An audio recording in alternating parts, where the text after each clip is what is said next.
ہے مس خدا بڑگری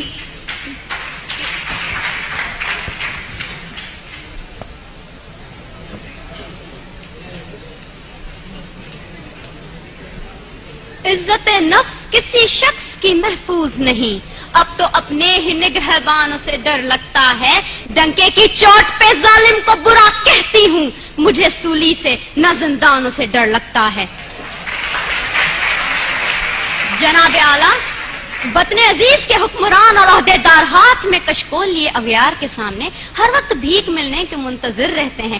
جو نہ صرف اس ملک کے تشخص کو پامال کر رہے ہیں بلکہ آنے والی آئندہ ہماری نسلوں کو گداگری جیسی شرمناک عادت سے متعارف بھی کروا رہے ہیں۔ تاریخ میں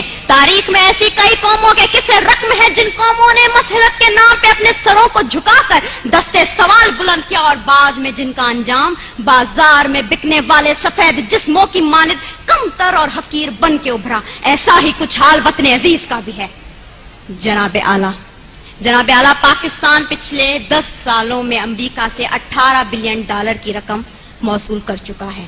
امداد پہ امداد لینے کی یہ وجہ جب ان حکمرانوں سے پوچھی جاتی ہے تو جواب یہ ملتا ہے پاکستان ایک غریب ملک ہے، بھوک اور افلاس انتہا پہ ہے، لہٰذا امداد لینے کے سوا کوئی چارہ نہیں ہے۔ تو جناب اعلیٰ، میں نے سوچا ذرا ان کلمات پہ اعتبار کرتے ہوئے اپنے گھر سے باہر نکل کر دیکھوں کہ امداد کے نام پہ ملنے والی اس بھیک نے میرے ملک کی عوام کے حالات زندگی کہاں تک بدلے ہیں۔ تو جناب اعلیٰ، افسوس ہوا، بہت افسوس ہوا۔ کہیں میں نے بھوک سے بلکتے معصوم بچوں کی آوازیں سنی تو کہیں پہ میں نے ان وزراء کے فرنگی کتوں کو سیر ہوتے دیکھا، کہیں پہ میں نے بازار میں بکتی آدم کی بیٹی دیکھی تو کہیں پہ میں نے وزیر اعظم کے تن پہ لاکھوں کا لباس دیکھا، کہیں پہ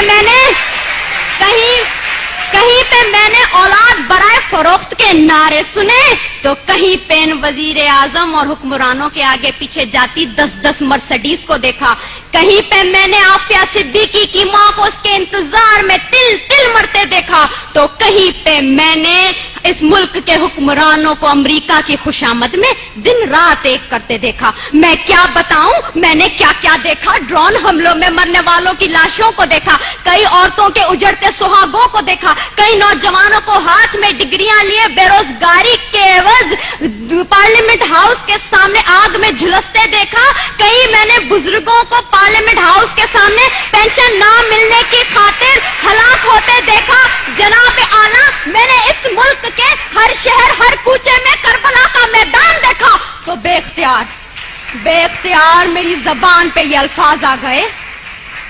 اصول بیچ کے مسند خریدنے والوں، نگاہ اہل وفا میں بہت حقیر ہو تم، وطن کا پاس تمہیں تھا نہ ہو سکے گا کبھی کہ اپنی حرص کے بندے ہو، بے ضمیر ہو تم۔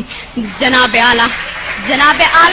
چند روپوں کے عوض اس ملک کی عزت و توقیر کو گروی رکھنے والے ان حکمرانوں نے ہم سے ایک غیرت مند قوم کہلوانے کا حق چھین لیا ہے۔ آج پاکستان اسی غلامی کی زنجیر سے بندھنے جا رہا ہے جس سے آزاد کروانے کے لیے کئی مسلمانوں نے اپنے لہو سے مقتل گاہوں کو سجایا تھا، کئی آدم کی بیٹیوں نے اپنی عصمتوں کو سرے بازار نیلام کروایا تھا، کئی شہیدوں نے جس گلستان کو سجانے کے لیے اپنا لہو بنایا تھا، کیا یہ ہے وہ پاکستان؟ میں پوچھتی ہوں جناب اعلیٰ آپ سے، یہاں بیٹھے ہر شخص سے، اپنے آپ سے، کیا یہ ہے وہ پاکستان؟ نہیں،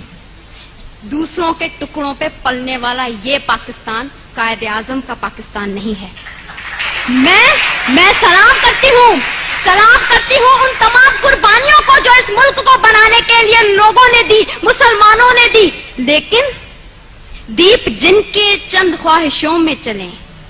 دیپ جن کے صرف محلاتوں میں جلیں، چند لوگوں کی خواہشات کو لے کے چلیں جو کہ مسلطوں کے سایوں میں پلیں، ایسے دستور کو، صبح بے نور کو میں نہیں مانتا، میں نہیں جانتا، میں بھی خائف ہوں تختہ دار سے، میں بھی منصور ہوں، کہہ دو یہ اغیار سے، کیوں ڈراتے ہو زندہ کی دیوار سے، ظلم کی رات کو، جہل کی بات کو، میں نہیں مانتا، میں نہیں جانتا، میں نہیں مانتا، میں نہیں جانتا۔